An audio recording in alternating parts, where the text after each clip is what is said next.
گنہگار اس اہلیت کی منزل پر آئیں کہ شفیع المذنبین ان کی شفاعت کریں، تو پھر وہ کون سا اصول ہوگا کہ جس کے ذریعے سے شفیع المذنبین کی شفاعت کو حاصل کیا جائے؟ دیکھا جائے گا کہ ہمارے عمل سے شفیع المذنبین خوش ہیں بھی یا نہیں، کہیں ہم نے کسی ایسی ہستی کو ناراض تو نہیں کیا جس سے رسول ناراض ہو جاتے ہیں، جس سے رسول ناراض ہو جاتے ہیں؟ اگر رسول ناراض ہو تو خدا ناراض ہے، اور خدا ناراض ہے تو کوئی شفاعت نہیں ہو سکتی۔ اس لیے اگر رسول شفاعت کریں گے تو ان کی شفاعت کریں گے، ان کی شفاعت کریں گے کہ جن سے رسول خود خوش ہے، اور ان کی شفاعت نہیں ہو سکتی جن سے رسول خود خوش نہ ہو۔ درود پڑھیں محمد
حبیب ان سے کہیے کہ عمل کرتے چلے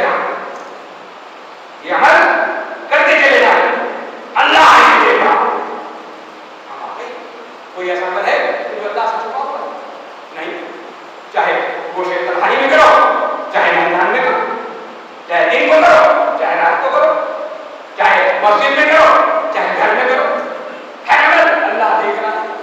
تو پھر اللہ نے کہا ہوتا کہ بس اللہ ہی دیکھے گا، نہیں، اس نے کہا قل اعملوا فسيرى الله ورسوله والمؤمنون، عمل کرتے جاؤ تمہیں رسول بھی دیکھے گا اور المؤمنون بھی دیکھیں گے، رسول بھی دیکھے گا اور المؤمنون بھی دیکھیں گے۔ تو اس کے معنی یہ ہے کہ اللہ نے رسول کو علم غیب کا اشارہ کر دیا ہے کہ تم چھپ کے بھی کرو تو وہ دیکھے گا، تم آشکارا کرو تو بھی دیکھے گا، تم رات کو کرو تو بھی دیکھے گا، تم دن کو کرو تو وہ بھی دیکھے گا۔ رسول کو بھی یہ اختیار دیا۔ اب ظاہر ہے کہ رسول کو سفارش کہا اس لیے ملا، شفاعت کہا اس لیے ملا کہ وہ اعمال کا نگراں ہے، تم اعمال کیے جاؤ وہ تمہارے عمل کو دیکھے گا اور دیکھ کے شفاعت کرے گا۔ کیوں؟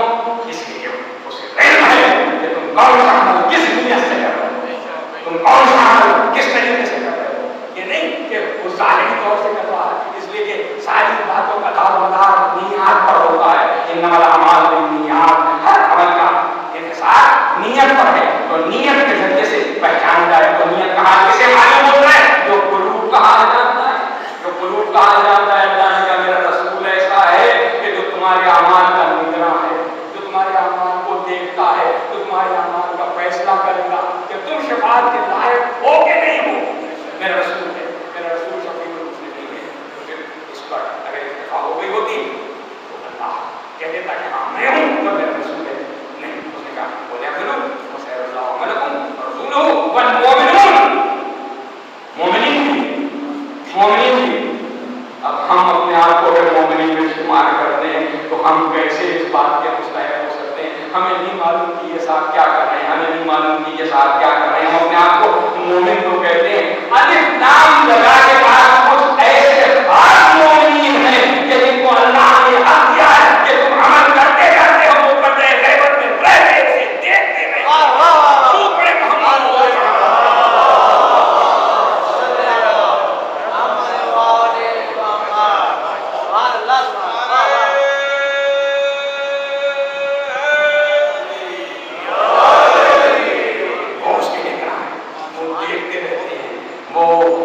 تلاش کرتے ہیں کہ تم شفاعت کے لائق ہو کہ نہیں ہو، تم شفاعت کے لائق ہو کہ نہیں ہو۔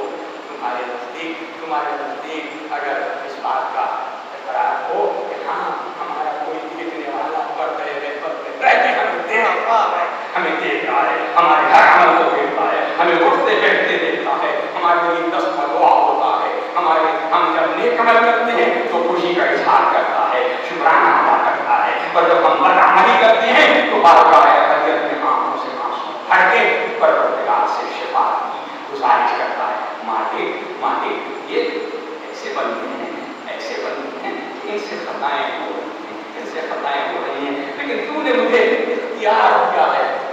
اختیار دیا ہے کہ میں تیری بارگاہ میں سفارش کروں، میں ان کی شفاعت کروں، تو میں ان کی شفاعت کر رہا ہوں، پروردگار تیری بارگاہ میں گزارش کر رہا ہوں کہ ان کے گناہوں کو بخش دے۔ یہ ہے وہ شفاعت کہ جسے اس کا حق انہیں دیا گیا ہے کہ جنہیں اللہ نے اذن یافتہ بندے قرار دیا۔ درود پڑھیں محمد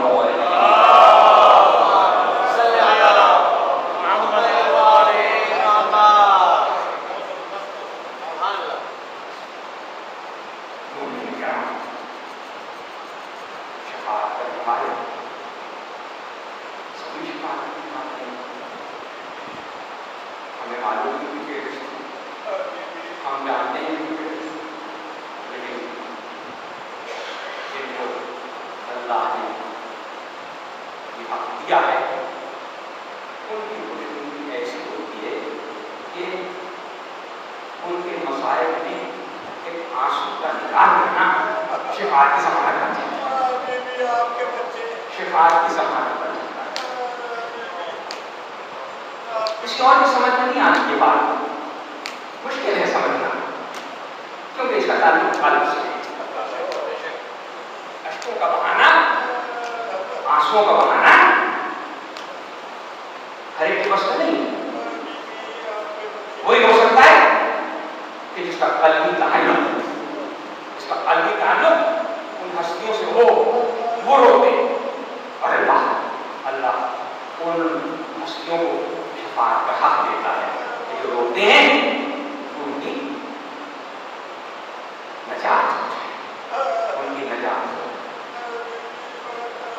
جو کشاکشاں زیارت کے لیے جاتے ہیں، ہر سال فکر آتی ہے، اس سال ہر مہینے 1.5 کروڑ لوگ گئے تھے زیارت کے لیے۔ یہ زیارت کرنے والے کون ہیں؟ یہ وہ ہیں کہ جنہیں اس بات سے تعلق نہیں ہے کہ وہ اپنا آرام خرچ کے جا رہے ہیں، اپنی اولاد کو چھوڑ کے جا رہے ہیں، اپنا مال خرچ کے جا رہے ہیں، پیدل جانے والے ہیں، ان کی تعداد ہزاروں میں، لاکھوں میں۔ کیوں؟ اس لیے کہ رسول اللہ کی حدیث میں یاد آ جاتی ہے، میرے حسین کی جو زیارت کرے گا، میرے حسین کی جو زیارت کرے گا، میرے ایک مقبول حج کا ثواب اسے عطا ہوگا۔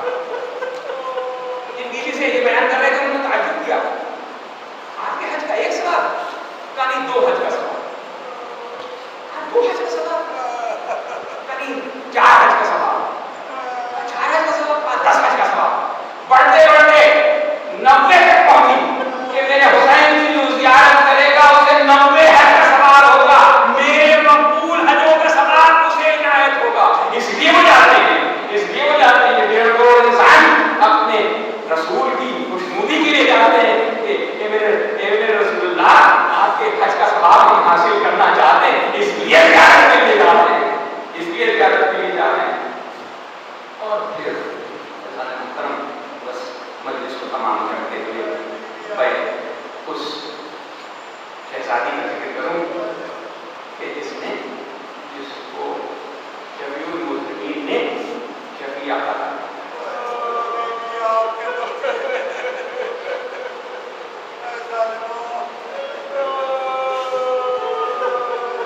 شہزادی سے واقعات ہیں، کربلا بی بی روتے روتے لشکر سے فاتح ہوا۔ اچھا بابا، جب کربلا کا واقعہ ہوگا آپ موجود ہوں گے؟ ابو الحسن ہوں گے؟ ابو الحسن میں ہوں گی، کہیں بیٹی تو بھی نہیں ہوگی، گھبرا کے پوچھا بابا میرے بچے کو روئے لگا ہوں، میرے بچے کو روئے لگا ہوں، کہا بیٹی غم نہ کر، بیٹی غم نہ کر، خدا ایک ایسی قوم مہیا کرے گا کہ جس کے مرد حسین کے مردوں کو روئیں گے، جس کی عورتیں حسین کی عورتوں کو روئیں گی، جس کے بچے حسین کے بچوں کو روئیں گے۔ شہزادی کا اشتراک ہوا، کہا بابا پھر میں وعدہ کرتا ہوں، بابا پھر میں وعدہ کرتا ہوں کہ میں اس وقت تک جنت میں نہیں جاؤں گی جب تک میں اپنے حسین کے رونے والوں کو جنت میں نہ بھیج دوں۔ بیوی نے وعدہ کر دیا، بیوی نے وعدہ کر دیا،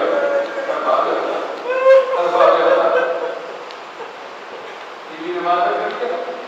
اور حدیث کے جملے ہیں، روایت میں ہیں کہ جب شہزادی میدان محشر میں آئیں تو منادی یہ ندا دیتا ہوا آئے گا کہ اہل محشر اپنی آنکھیں بند کر دو، اپنی آنکھیں بند کر دو۔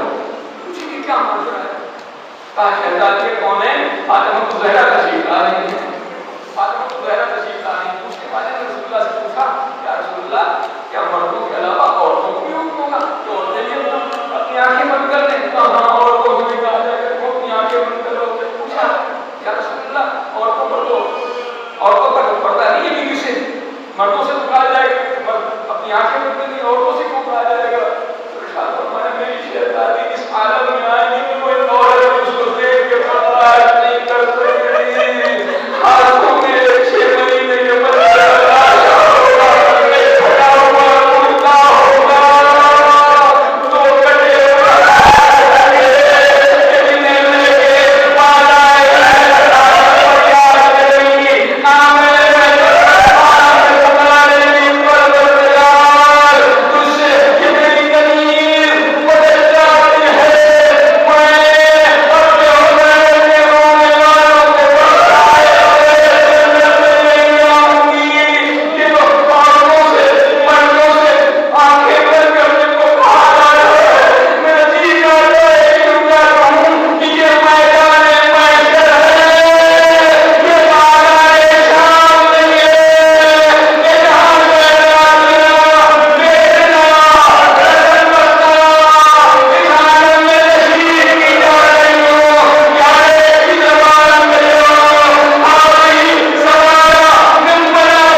تمام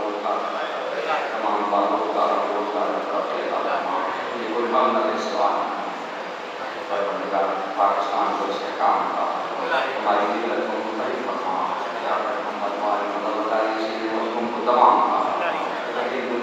کی طرف دیتا دشمنان ہمیشہ ختم